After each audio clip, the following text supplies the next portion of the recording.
Eu acho que independentemente de uma pessoa ter religião ou não, ou tendo, sendo cristã ou não, você comemorar o nascimento de alguém que veio para dizer fraternidade, piedade, compaixão, seja o que for, é uma festa de beleza.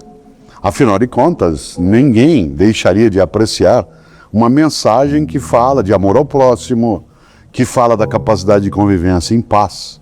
Desse ponto de vista, ela é uma festa familiar que toca muitas pessoas e mesmo quem não tem religião ou não é cristão, acaba lembrando da festa. Claro que não vai tomá-la como uma festa religiosa, mas vai tomar como uma festividade de amorosidade. E é por isso que nos últimos 1600 anos ela é lembrada em 25 de dezembro, porque essa data aparece mesmo só a partir do século IV. A igreja cristã, ela no século IV estabelecerá informalmente, simbolicamente, essa data de 25 de dezembro. Há alguns cristãos, entre eles os ortodoxos, ou seja, na Grécia, seja no egípcio, seja no mundo russo, que comemoram em 6 e 7 de janeiro, e não em 25 de dezembro. É que no calendário ocidental é lembrado de dezembro. E no dia 25 de dezembro, os romanos tinham uma grande festa na antiguidade, que era o dia do Sol Invencível, Sol Invictus, o Sol que nunca acaba. E os cristãos fizeram coincidir, de maneira direta, o nascimento de Jesus com esse dia. Mas nem a igreja cristã coloca como questão de fé que seja dia 25 de dezembro. É uma data mais simbólica. Há um significado para os cristãos que é o dia simbólico do nascimento do fundador da religião, daquele que é chamado pelos cristãos Jesus Cristo. A expressão Jesus Cristo é uma expressão religiosa. Há uma outra modo de se referir a ele que é Jesus de Nazaré. Jesus de Nazaré é a figura histórica, ou seja, o homem. Seja você ou não alguém que acredita, Jesus de Nazaré é uma pessoa civil, entre aspas. Jesus Cristo já é um termo religioso. Para os cristãos é o nascimento do Salvador. Isto é, aquele que veio para purgar, para purificar os pecados da humanidade e por ela morreu. Desse ponto de vista, não é a mais importante das festas cristãs, é, como você lembrou, uma delas, porque a mais importante festividade cristã é a Páscoa. Porque a Páscoa é a marca do cristianismo, que é a vitória da vida sobre a morte, isto é, a ressurreição. Fazendo até uma brincadeira, nascer qualquer um nasce, né? Agora, ressurgir, isto é, vencer a morte, já é um impacto muito maior. Daí, ser sim o Natal, uma lembrança forte daquela que é a marca do nascimento do Salvador para quem é cristão. De fato, a Páscoa é a renovação e esperança de vitória da morte, que é derrotada pela vida, portanto, vitória da vida sobre a morte. Mas o Natal é quando a gente imagina que sempre é possível que alguma coisa venha para melhor do que aquilo que se teve.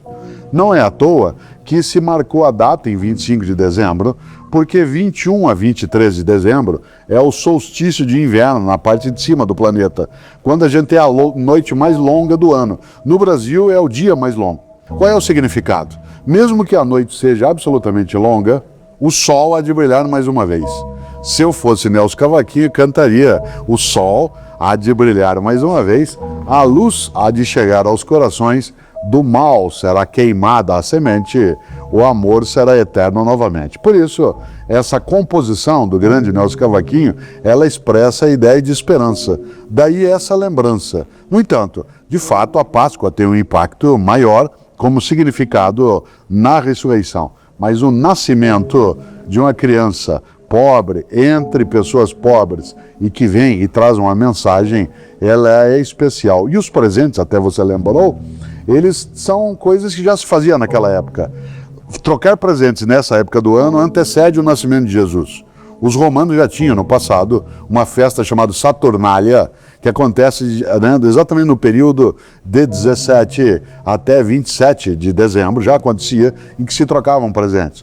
O cristianismo vai entrar nesse circuito e vai absorver de maneira positiva. A ideia de uma estrela que guia, toda a antiguidade marcada pela astrologia, ela sempre tinha sinais no céu.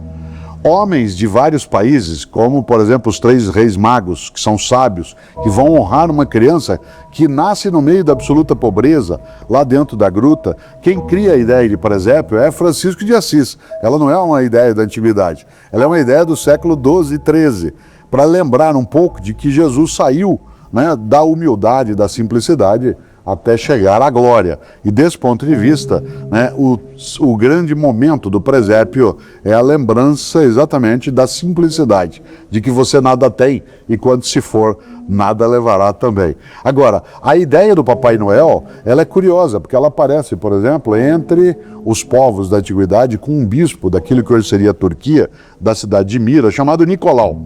E esse bispo era conhecido por, de noite, distribuir presentes para as mulheres que não tinham tanto recurso e para crianças pobres. Como em holandês, ele foi cultuado, na Europa ele é cultuado no dia 6 de dezembro.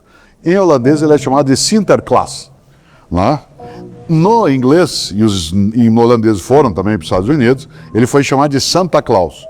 Os franceses o chamam de Père Noël, o Pai Noel. Os portugueses o chamam de Papai Natal. E nós brasileiros juntamos tudo. Se fez aqui o Papai Noel, que é aquele que entrega presente para lembrar essa época, e que essa época lembra exatamente o nascimento de uma criança que, pobre sendo, trouxe na crença dos cristãos a maior riqueza possível, que é uma alma que não se perde.